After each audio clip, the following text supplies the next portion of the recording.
Meus amigos, muito tem se falado do agronegócio e da floresta amazônica no Brasil. Eu quero aproveitar o ensejo para fazer uma revisão de tudo. Por exemplo, quando os portugueses chegaram aqui no Brasil, em 1500, o que eles encontraram? Encontraram uma floresta densa, e começaram então a viver nesta floresta. Começaram pelo litoral, porque era mais fácil para eles, adensaram o litoral com pessoas, e o litoral brasileiro é o pedaço do Brasil mais desenvolvido. Na medida em que a população foi crescendo, essa população foi entrando para o interior do Brasil. Uma época era por mineração, ouro principalmente, né? Minas Gerais, tem até esse nome de Minas Gerais, em função da riqueza que era encontrada naquele lugar. E Minas Gerais não é estado litorâneo. Na medida em que isso foi avançando, entrando, etc., se chegou em lugares, por exemplo, como Mato Grosso. Imaginem só, um lugar que as pessoas resolvem denominar de Mato Grosso. Não é mato fino nem sem mato, é Mato Grosso. Significa dizer floresta densa, grande. Por isso recebeu esse nome. E aí foram penetrando, chegaram na Amazônia, notadamente, começando pelo Pará, sul do Pará. Depois chegaram em Rondônia, tudo isso no sul da Amazônia, e foram penetrando nesse nosso Brasil gigante. Com que? Explorando a terra para plantar. Plantar significa possibilidade de produzir comida para os seres humanos. Essa tendência de plantar gerou, evidentemente, negócio, porque deu certo, foi se expandindo, foi crescendo e ocupando essas áreas. Vocês sabem que o sul da Amazônia é ligado a um outro bioma chamado Cerrado.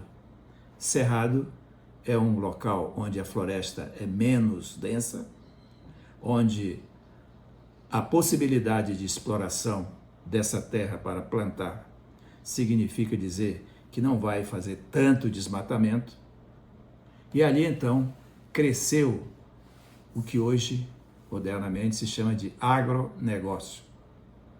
Com esse negócio vindo da terra, o Brasil passou a ser grande produtor de vários produtos agrícolas, notadamente a soja, o milho, o arroz, o feijão. E esses produtos, evidentemente, passaram a ser comercializados com outros países, rendendo para o nosso Brasil recursos que eram e que são reinvestidos, quer seja no agronegócio, quer seja em outras áreas.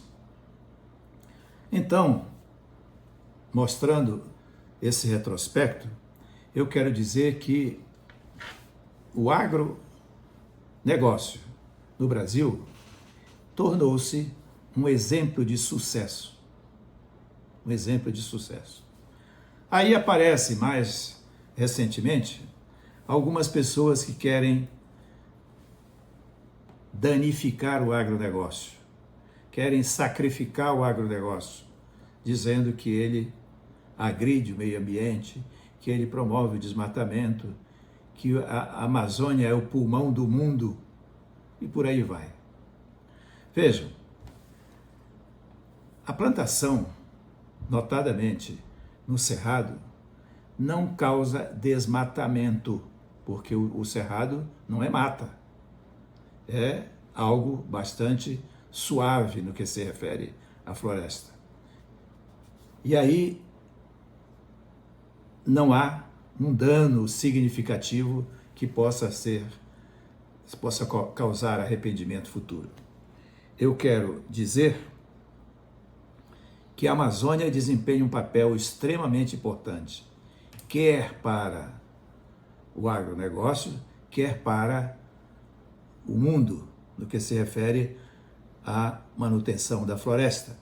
É possível tecnologicamente fazer plantação nesses locais sem danificar a floresta, sem acabar com a floresta, porque toda árvore pode ser replantada. Então, se ela pode ser replantada, eu posso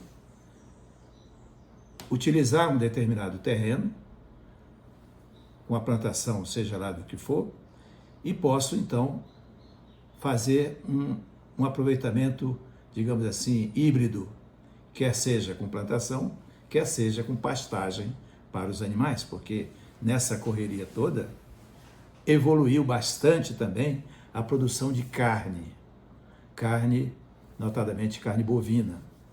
Então, o que eu quero dizer é o seguinte, que é possível, no Brasil de hoje e no Brasil de amanhã, se manter a produção agropecuária, quer seja no Cerrado, quer seja na Amazônia, de modo racional, fazendo com que se observe que determinados biomas, ou parte de determinados biomas, devam ser mantidos como estão. Por exemplo, nas áreas alagadas, nas áreas que não há como se plantar. Então, deixa aquilo ali para manter o bioma intacto. Agora, é possível, por exemplo, vindo um pouco mais para cima, chegar ao nosso estado de Roraima. Roraima é um estado dentro da Amazônia brasileira que é híbrido no que se refere ao bioma. Tem o bioma floresta, no sul de Roraima, e tem esse bioma cerrado, que aqui se chama de lavrado, ou campos naturais, que tem 44 mil quilômetros quadrados de campo. Então aí pode-se plantar, e está se plantando, pode-se plantar sem desmatar. O que tem que fazer? É não usar, por exemplo, a margem dos igarapés, a margem dos rios, para não retirar aquela floresta que está ali na beira. E o restante ser utilizado para plantio, seja de soja, de milho, de arroz, seja lá do que for. E nesse sentido, Roraima, nos últimos anos, tem crescido a sua produção de modo fantástico. Por exemplo, no que se refere à soja, é o carro-chefe da exportação de Roraima. Se exporta soja, óleo de soja, farelo de soja para a Itália, para a Espanha, para a Guiana, para a Turquia e até para a Venezuela. Aliás, a Venezuela é o grande comprador. A mesma coisa acontece com o milho e acontece com o arroz. E está iniciando agora uma fase espetacular da exportação de carne bovina, notadamente para a Guiana. Ora, o que é que significa isso para a economia de Roraima? Um crescimento no que se refere a empregos, a renda, etc.